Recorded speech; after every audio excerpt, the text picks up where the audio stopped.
un passeport en 2016 et ce passeport démontre le 18 mai 2016 nabimaki na ville ya Kinshasa nabimaki na Congo oyo cachet ya immigration na biso na njili ya DGM nabima le 18 mai 2016 na yo kozonga na Kinshasa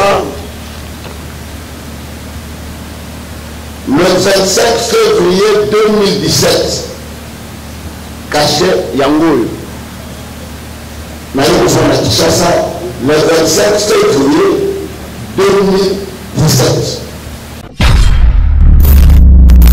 Ça dit que 9 mois naza na libanda ya mboka na yebite ndenge nini na mois de décembre le 5 décembre Kabungali sakena kolia na Safari Beach.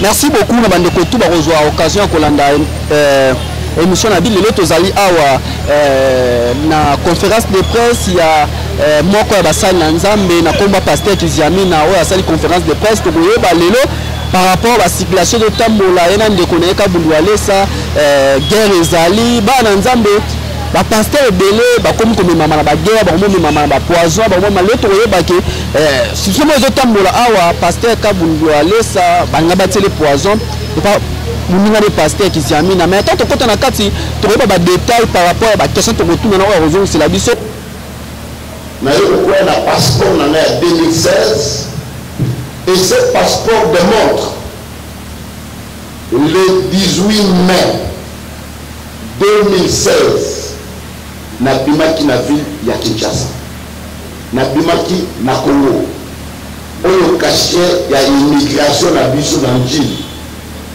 ya DGM nabima le 18 mai 2016 na yo kozonga na Kinshasa le 25 février 2017 cachet yangoyo na yo kozonga na Kinshasa le 25 février 2017. Ça dit que 9 mois naza na libanda ya mboka na yebite ndenge nini na mois de décembre le 5 décembre Kabungali sakena kolia na Safari Beach nga naza na poto na me multiplier na zone na Kinshasa na pesi moi mobile de poison pour attirer Kabungali pour dire que c'est du mensonge, c'est du montage. Voilà pourquoi la CNI, je pourrais aller en justice pour diffamation et implication dommageable. Je ne suis pas y allé. Nazamou Nzambe n'a pardonné, mais je suis venu pour démentir. Et la scène n'a pas Kabungali ça. Si réellement ça a été empoisonné, Allah de la moine mobile on a mis la mauvaise piste. Aujourd'hui, il va passer au poison au Tchélangaï. Mais le passé des années étaient à cette période, à la Kinshasa. Alors, il y a des gens qui ont monté à tirer le poison, à passer le poison au Tchélangaï. Alors, s'il ne poursuit pas ces garçons, ça dit que c'est du montage. Voilà pourquoi na sengi na bino bata presse il y a pour divulguer, il y a pour démentir makamu swana ndenge yango ezali. Et je mets en garde maintenant toute personne qui s'hasarderait d'une manière ou d'une autre avec des informations diffamatoires et aussi la sous dans le moment où nous sommes obligés bino boba bomoni basali na nzamba ngo ndenge bazali bayoka na raté entre bango. Là, je lui porterai plainte. Mais pour moi, je n'ai pas de problème avec Kabundu Alessa. On n'a jamais connu de problème avec lui. Et de deux, La dernière fois que nous sommes vus avec Aboulou-Alessa, c'était en 2015. Dans la salle campagne triomphale, à la campagne nord, une semaine après, Azaka a veillé la triomphale, et je suis aussi le rendre visite dans la campagne na Yowana. Et depuis là jusqu'à aujourd'hui, même dans Nzela na Mutuka, qu'il y a l'équipe dans l'équipe, on ne s'est jamais vu. Et en plus, chaque chose on le fait pour un intérêt. Quel est mon intérêt? Il y a le Aboulou-Alessa poison. Ce qui n'a pas lié poison. Nous avons passé à l'église. Et de deux, si nous devons imaginer comment au cours de ça mouton poison, quand abouillé, au lieu de mouton à au bélier, au proposé, au lieu de mouton à la sur la zone de Kounaye, camarade, naïe, va voir dans les ennemis, que nous proposons mouton de Kamamoune, l'Indéwana. Pour dire que c'est des mensonges, voilà pourquoi je vous invite pour démentir message, des témoignages à l'Okuta, où ils ont des cas en boucle, dans la chaîne à la télévision. J'ai vu des mamans qui pleurent, ils savent qu'il y a il y a l'Okuta, ils ont la tina, parce que ma camomone, mon bal, on a zone de ma camia l'Okuta. Ceux qui ont ma camia solo, balan de la moine, mon bal, on a à l'accès, il y a solo, motomini, à plaquer le poison, parce que la période, on a la zone de chassaté. Je dis et je vous remercie. Comme d'habitude, vous allez commencer par vous présenter le nom de l'honneur de presse et vous poser juste une question. Et de recevoir 5 personnes de bien rencontrer. Je vais vous demander le Roland Issou. Le bilan, c'est depuis ses 23 ans, il est devenu patron. Il est roulé de carrosse, il a construit des écoles. Pour quel motif il empoisonnerait Kaboudi Ouadessa pour prendre sa place ou pour devenir pasteur dans son église? Quelle est la conclusion?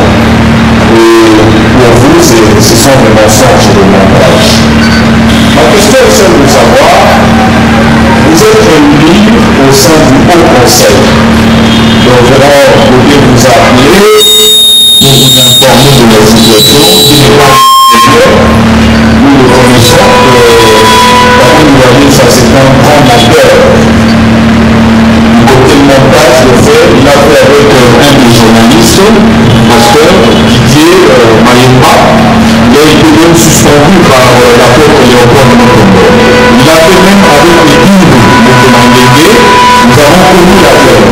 Il a fait plusieurs fois et aujourd'hui il s'évertue par rapport à ça, c'est Bijani Nakidoula. Vous, en tant que pasteur, vous ne voyez pas que Dieu est en train de terminer d'abord l'image de l'Église, disons l'Église dans son ensemble, et quelles sont les mesures de l'Église à vie de cette histoire de montage qui sont devenues reproductives pour que soit vous suspendez Aboulou-Alessa, pour que soit vous les dénoncez une fois pour toutes, que ces genres de montage s'arrêtent. Merci.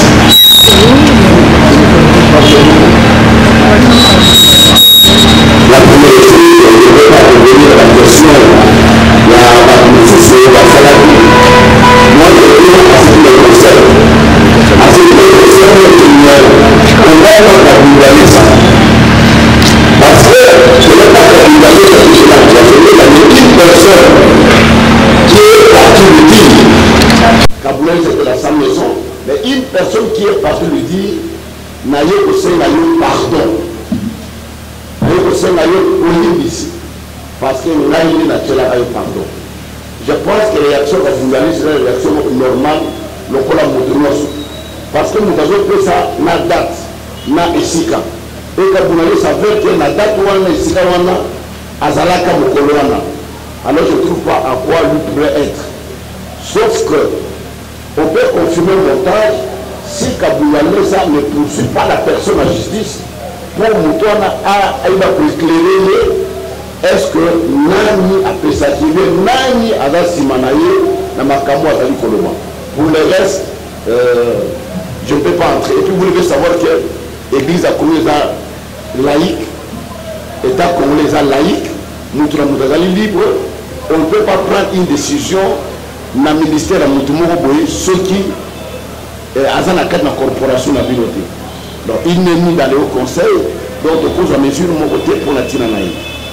Ok, merci beaucoup. Gilles Ngandola, Lingala Facile, et puis pour recevoir un dégo de 1000 Bodo. Gilles Ngandola, Lingala Facile, juste une question.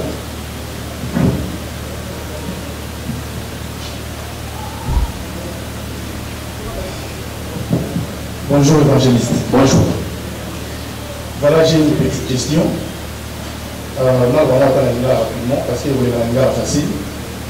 Nayoki, intervention dans la ligne de la vie à Bokebi.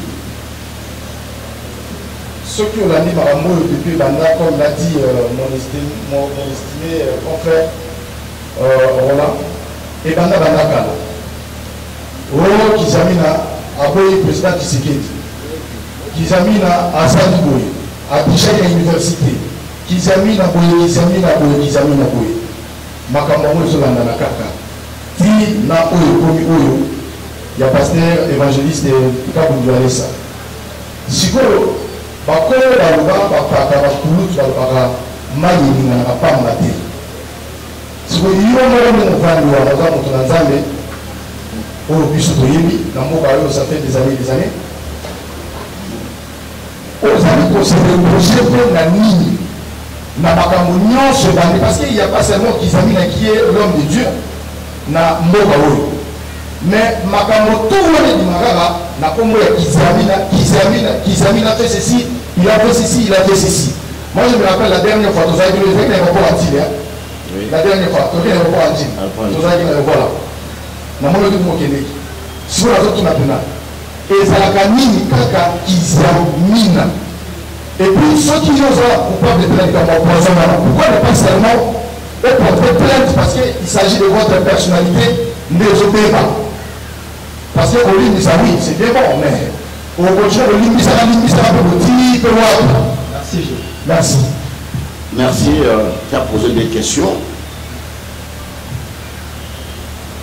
Si les choses s'avéraient justes, Makambo Balobaka, ce qui est un fondement, à ce moment-là, on a me justifier. Mais Makambo Oyo est un fondement mon côté, preuve mon côté. Bon, Balanda qui joue à défense dans l'université, le professeur Edi Mwanzo, un des grands professeurs, tous en Namboka Oyo, il est revenu.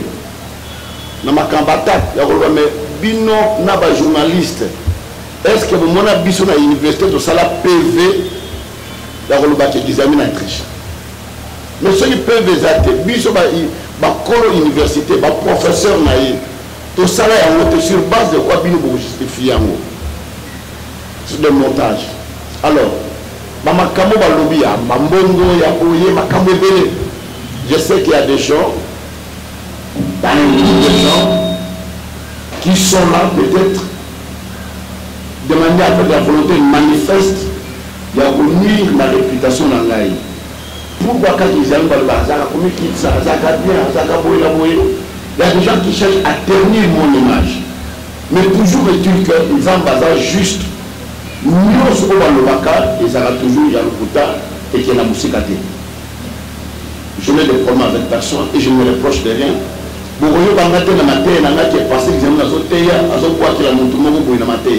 Jamais.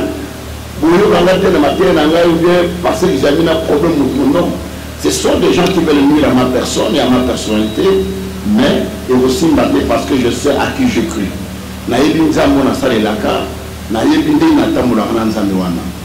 Et question de Souka, pourquoi on a porté plainte? Je n'ai pas porté plainte pour une seule chose. Le pardon est une puissance qui libère. Ceux qui, pour la prochaine fois, et continuer, là j'irai. Parce que vous avez la bataille, vous avez médias dans le Loba. Alors, moi, je vais passer dans le Loba, j'ai passé le son, on a fourni dans le tribunal. Le Loba, on passe les examens dans le Pakala. Alors, pour comprendre, pas si on a senti dans notre managate. Nous devons ressentir dans notre. Je suis père de famille, j'ai une grande responsabilité, j'ai un grand ministère. Au dernier moment, j'ai et ça facilité. Mais à tout cela, que Dieu le pardonne, il a un juste. Voilà tout ce que je peux répondre. Donc, merci beaucoup. Émile RPP. Une question. Merci. Bonjour, évangéliste. Quel mot travail pour le caméra? Je crois que la présentation était déjà faite, mais la question est celle de savoir aujourd'hui, évangéliste, après vous avoir suivi religieusement. Lorsque je vois ce chapelet de machination concocté à votre intention, le guerrier qui m'a précédé l'a dit tout à l'heure, palais du peuple, en tant que député national, vous n'avez pas dit ce que vous reprochez, mais ça vous a collé dans la peau jusqu'aujourd'hui. Et pas mal d'exemples que je suis en train de survoler qui ne sont pas du tout intéressants. Mais ma question, c'est de savoir. Parce qu'il y a un proverbe qui dit qu'il faut noyer son chien l'accuse de rage. Tout ce que nous voyons, c'est la partie visible de l'iceberg. Mais la base, vous êtes un homme sensé. Que cache la base? Et à cette question, j'adjoins une question pour savoir, au niveau du Haut Conseil, il y a quand même des intelligences assez équilibrées. Comment vous faites pour que finalement ces genres d'histoires ne se répètent plus? Le RC aujourd'hui est limité, mais au niveau du HCR, qu'est-ce que vous faites? Parce qu'aujourd'hui, il y a un fait, et demain, on va retrouver encore un autre fait. Quelle cache la base? Ça, c'est la partie visible. Vous êtes censé, évangéliste. Bon, je pense que notre Église souffre. L'Église de réveil souffre d'une maladie, de manque de formation. Un des 4 matins, quelqu'un se réveille, se proclame pasteur, bishop, archibishop, archipape, ainsi de suite. Et toutes ces choses font que tout le temps, le Seigneur a mis. Ceci n'a plus d'aller que l'État a mis pour réguler vraiment fonctionnement, organiser le fonctionnement de l'église de réveil dans 4 Namboka Nabiso. Parce que nous sommes en train de partir des mal en pis. Voilà pourquoi la seule chose c'est ça. Et au niveau du Haut Conseil, l'église nous a dans le Haut Conseil. Tu ne peux pas sanctionner quelqu'un qui ne fait pas membre de votre corporation. Ou sanctionner en se référant à quel article de votre statut dans lequel il ne se retrouve pas. D'où nous devons faire un effort de réguler l'église Nabiso. Merci. Ok, s'il vous plaît, aux amis, soyons explicites. Allons tout droit à la question. Nadine Nasono, info Lingala. Et puis, tu reçois Bernadette RPGA, tu as un mois sans Malamu, et puis on va boucler.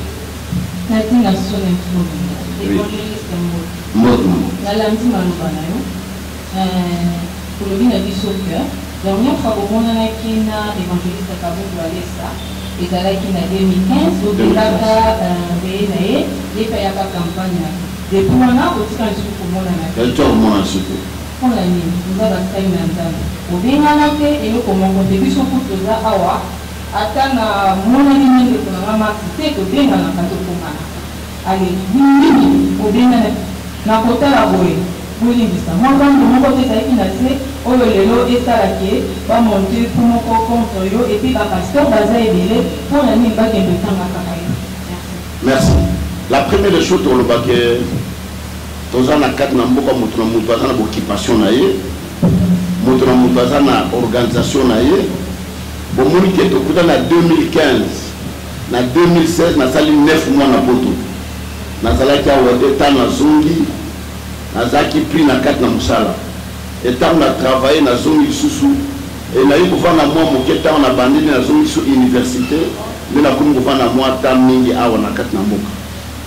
Mais ba passer de répéter tout on a raté mutramuta na musala na ye ce ministère ezali ou bien exercer au Kenote en doka bengi sur bien solo pakala mais tout on a ba réunion par faut réunion ezali ya ba corporation na biso ndenge ezali. Et on a rendu certains pasteurs que je connais, on a rendu naïveté, et de deux, ce n'est pas Kabungale qui m'a quitté de l'avoir empoisonné. Là, vous devez savoir, Kabungale, c'est que vous qui a tué les poisons. Montonde à qui vous y bisaye, les pasteurs qui avaient la personne à poison à Salanini, n'a tué là. Donc Kabungale, c'est là, il n'est pour rien. Hier, aïe, Obimisa pas si naïe.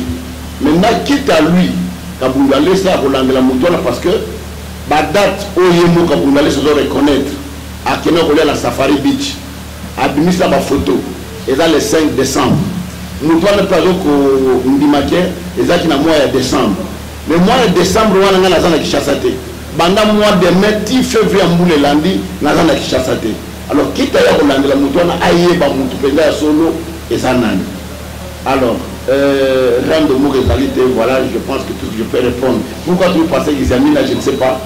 Je ne sais pas. Depuis un certain moment, au début, il y a ça, la campagne, il y a Sila Naye, mais il y a une campagne qui coûte combien. Voilà pourquoi il y a une campagne. Au pays où ça la campagne, la stade est dans moins de 300 000 $. Au salaire monté. Ce qu'aux médias, la publicité, au salaire d'affiche, au jour où le stade, l'instrument, le panneau, la banderole. On laisse à l'intercesseur, mine dans ma camoutou, moins de 300 000 na Kinshasa pour faire la campagne dans le stade. Et pendant que moi je m'engage à faire des campagnes dans le stade, les autres étaient en train de construire. Les lobbies nous sont dans les médias. Dans les médias, ils amènent la tongate, au monité, il y a tiré la calabanga. Mais ils oublient que j'ai beaucoup dépensé, j'ai beaucoup investi dans la carte d'évangélisation. Maintenant, la tiré la campagne, on a peine à retourner. Mais les gens m'écrivent pour la nini, alors ça la campagne. Non. Voilà, je pense que je n'ai pas de problème avec quelqu'un, je suis sérieux avec moi-même. Ok, merci. Donc, grâce, Sango Malabu, Bernetel RTGA. Bonjour, pasteur. Bonjour. Je ne savais pas bonjour. Merci. En fait, je suis grâce au tour de la télévision Sango Malabu. La question est celle-ci. Justement, ce que vous savez, fait la politique. Alors, est-ce qu'avez-vous eu le temps de revoir votre parcours et tout, la politique? Parce que les gens peut-être par réussir tout ça, que la parcours au frustra qui va d'une manière ou d'une autre pour que les lots, pasteur, c'est pas que dans votre parcours politique, vous avez eu à frustrer de gens et tout ce qu'on va dire, là on a pu faire ça, peut-être dire qu'on peut évaluer. Merci, c'est une très bonne question. Dans la science politique, peut-être aux accords la maternelle, dans la Cilicie. J'ai terminé en 1997 l'université. C'est à peine que je suis reparti encore ma université. En politique, tout est possible parce qu'on interpellé le ministre Mokoboye par rapport à ma Kambouna Yazosala. En Obétu Mabokote. J'ai dit à interpeller beaucoup de ministres quand j'étais au Parlement. Quoique,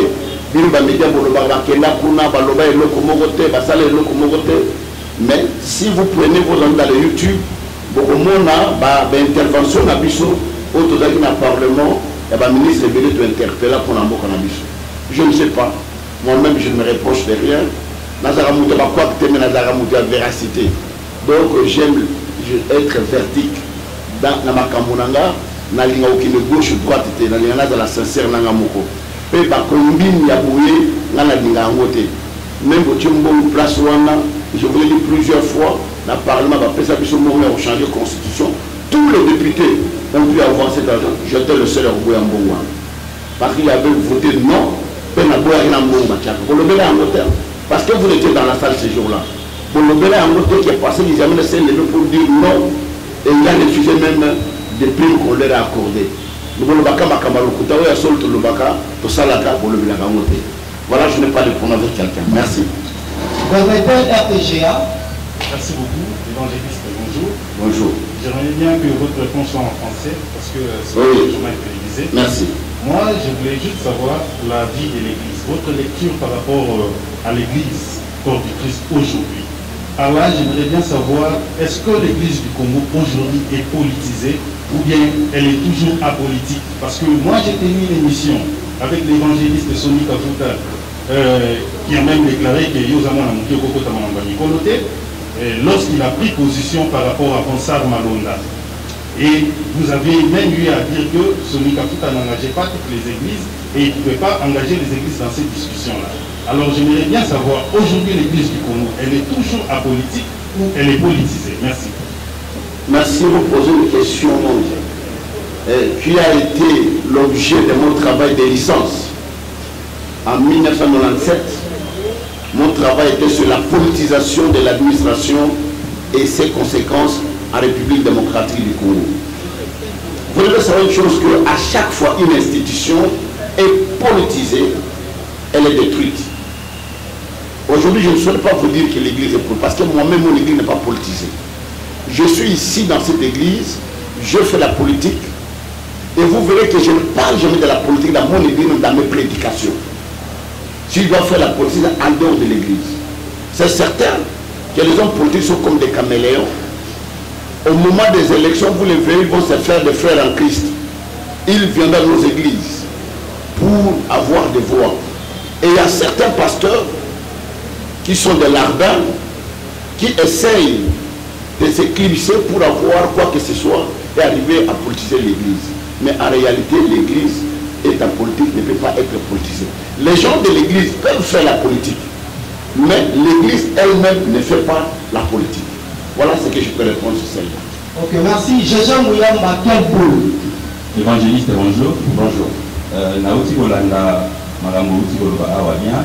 Au l'actif au passeport qui est la date au Badobi qui est au Soutanela Genoana au Taki na Kinshasa. Question d'enquête à Boeba, est-ce que le passeport au l'actif na presse? Au l'actif on fait pas un débonabino au Badobi yo na évangéliste à Bouloualesa. Et que nous on a la côté pas na bango, on a eu dans une nation il y a 2 jours passés. Et si oui, réaction à bango la carte il y a structure na bino, il a qui va gérer à faire one. Merci. Je pense que dans le niveau de la structure, qui vont gérer, ce qui n'a c'est pour dénoncer l'insistance de Ndekouana. Peu de réaction sur YouTube. Ah, le Koutawana, Makama, le Kouta, les Akara qui jamais n'a pas commis, à Kofutango, ceux qui étaient banés, ne peuvent pas Kofutango. Parce que leur papa est juste, la preuve est là. Preuve nous tout le monde a réfuté à nous. Mais je m'imagine un peu, devinez que la période dans la ville à Kinshasa. Devinez que là, dans la passeport témoigner que dans la caté. Mais quelqu'un qui te parle en face à te regarder dans les yeux, qui te dit parce qu'ils amènent Rwanda dans tes alliés. Là, na yebio malamu, naza mwana euro, na kola na euro, na yebio, yo to ya kanga poisson wana na tchala kabundalesa. Et dans passeport demi qui na date bango bazo pesa, et za la passer kabundalesa, et za la ndoka za ko confirmer na date wana, ça fait 9 mois na za na ndoka te. Naza li banda mboka passeport yango. Vous pouvez prendre les photos pour dire que les alliés un faux témoignage. Et pour un témoignage de la sur la télévision, parce que le frère qui a témoigné a menti. Il n'a pas dit la vérité. Voilà, nous allons prendre l'avant-dernière question. John Fonda, Magic TV. Bonjour, évangéliste. Bonjour. Voilà, merci beaucoup pour l'opportunité de Sibiso pour la tour de Somme qui n'a pas anticipé. Vous signez à Matambo le Bissike au pays. Au final, l'évangéliste, nous avons un avocat à nous douter, nous avons un sentiment. Il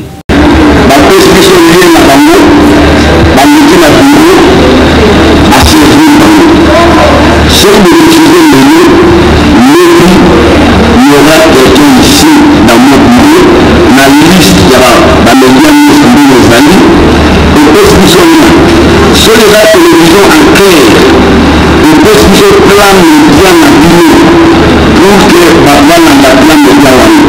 Il y a déjà qui la marque de caméra, vous voyez le monde avec les besoins. Avec la caméra, on dit que vous savez la mort. Après le caméra, vous filmez avec pourquoi il faut y aller. À ce niveau-là, à tout le monde. Voilà pourquoi pour la crédibilité, la vérité, la piste, au sein de l'Union. Nous sommes là, nous faisons la max, liste, il y a bateau dans un appareil social, liste, il y a ma chaîne et ma famille, ma artère, ma liste à vous, la plan de bien à vous. Il y a un peu de ça, et on va la trouver de votre monde. Est-ce que vous voulez, madame? Voilà. C'était important à la salle à c'était important. Heureusement que notre ensemble de la Tata a sécurisé que retenons Sayaki Awa à Jatan Moaji. Merci. Papa Roland, nous avons bâti ça qui tenait, c'est que